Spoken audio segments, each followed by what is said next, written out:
Hey friends, it's Miss Corbett. I'm working on a watercolor painting and I thought I'd take a video just to remind you of how to use the material. First, you need to gather them. You'll need paint palettes, your artwork, brushes, and a cup of water. Next, choose the brush for the job. I have mostly large areas, so I'm going to go with the larger brush.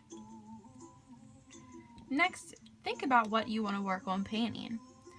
I want to do this mountain, so I'm going to do it a greenish hue, and as I'm going back, I'm getting lighter, so I'm going to pick this green.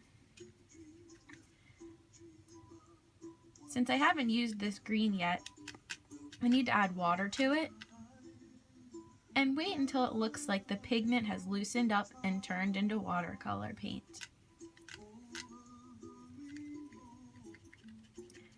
When I think it's ready, I can begin painting. Still looks a little light to me. There we go. Remember, friends, you don't have to paint strokes by strokes. You can blot. You can make some different types of marks. Just don't blot straight down and mess up the nice pointy bristles of your brush. I'm going to paint this nice and smooth.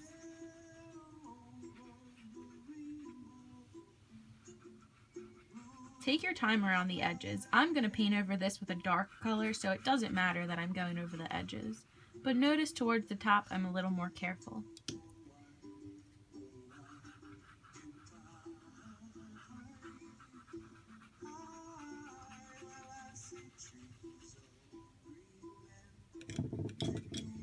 If you don't want to use a color straight out of the palette, you can always mix your own. I'm going to mix a purpley blue for the sky. So I'm going to get some blue, but I'm not going to mix it into the pink of the palette. I'm going to mix it in my palette's lid.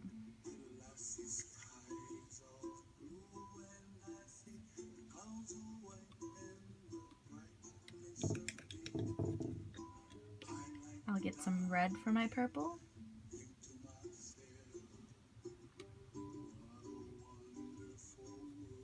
That will make a pretty sky. When painting your sky or any other area with a mixed color, make sure your color is nice and mixed on the page. If it's too dark, you can add more water to lighten it up and blend it out. If there's too much water on your page, try drying off your brush on the edge of your cup and picking up some of that water. If there's way too much water to do that, grab a paper towel and start blotting. Don't smear, just blot. If you have any other questions, ask me in class. Bye, friends.